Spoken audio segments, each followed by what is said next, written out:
This week's Lost and Found Friday item is actually a group of items, these rather unassuming bits and pieces of metalwork, that once formed the array of gasoliers that lit the cathedral from the 1860s. Boxes of these pieces have been found at various times and in various places around the cathedral buildings. When the lamps were taken down and dismantled, they seem to have been packed away and forgotten about. There are some postcards that show the gasoliers in the cathedral. You can see that they are essentially a form of standard lamp with multiple gas jets. As well as the standard lamps, there were pendant lights in the Lady Chapel and a huge corona of light suspended from the tower crossing. All of the light fittings were designed especially for the cathedral by Scott and were supplied by Skidmore of Coventry, who also famously manufactured the screen. Two publications from the 1860s give descriptions of the new lighting. Reverend F.T. Havergal, one of the Vicar's Choral, tells us in his 1863 Visitor's Hand Guide to Hereford Cathedral that there are 8 standards in the nave, 2 in the transepts, 6 small standards in the choir, 2 magnificent standards in the sanctuary, and 5 pendants in the Lady Chapel.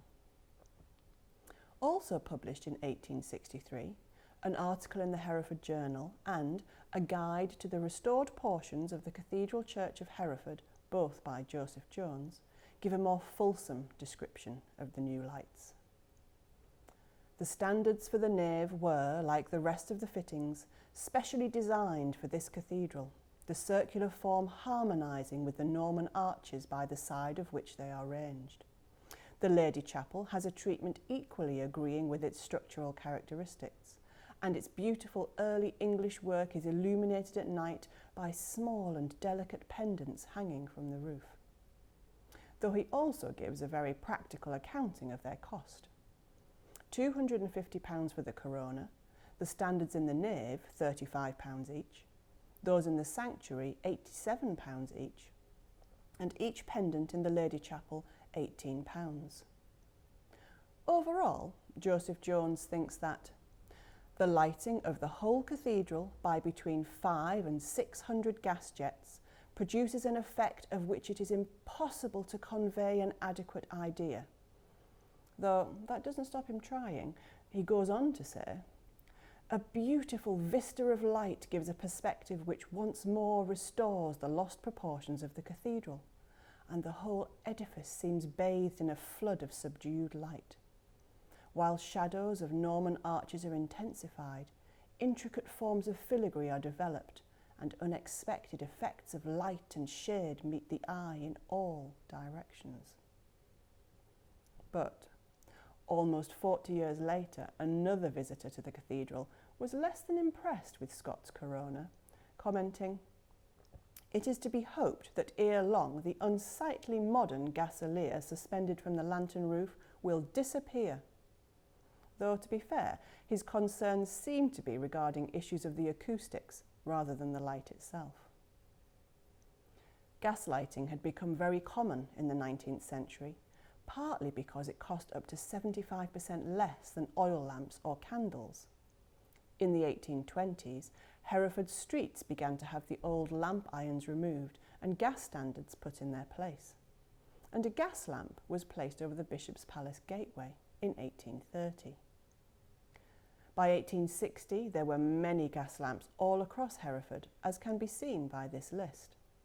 Around the cathedral area, there were 5 lamps in Broad Street, 4 on Castle Street, 2 each in the Church Street and St John Street, 1 at Harley Court, 2 in Pipe Lane, now Gwyn Street, 4 in King Street and 4 in the churchyard. An article in the Times in 1861, reporting on the information about the ongoing restoration, information that was given to visitors of that year's music festival, said that the work still to be completed included lighting the cathedral for congregational use, if funds could be raised. So the cathedral were aware of the need to improve the lighting at that time, and it makes sense that they would use the new efficient gas lighting as part of the restoration work. Gas lights relied on a simple open flame, which pointed up over until the invention of the gas mantle in 1897. they had a supply tube with a tap for switching the gas on and off, so this had to be easy to reach. In the Hebdomadary's book for 1875, the duties of a sexton included cleaning the gas candelabra on the floor once a week.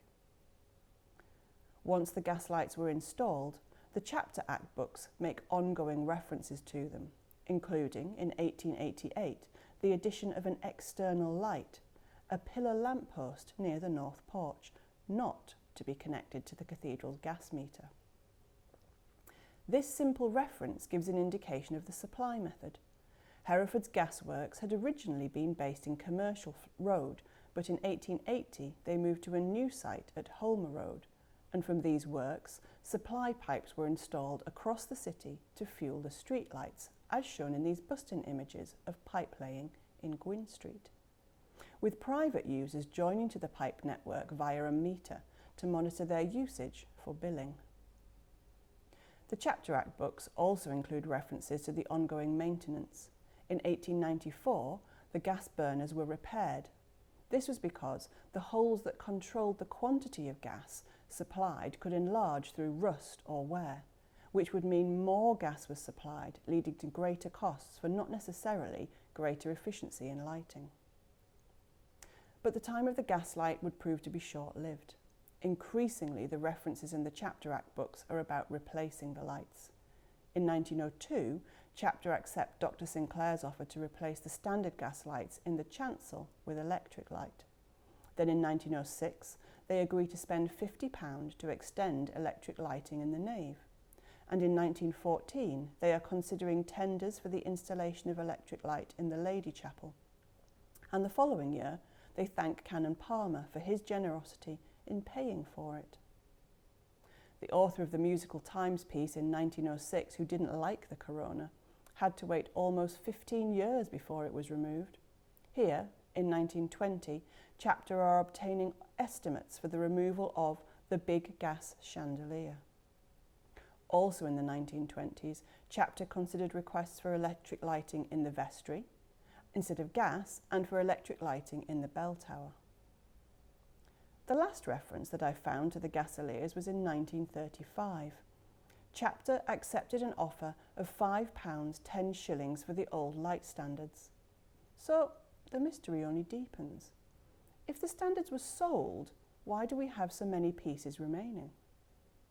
Even if some pieces were sold, enough does remain to give us an understanding of these Gasoliers, and they live on today, as some of the fleur-de-lis pieces were used as design models for the new transept lighting in 2014.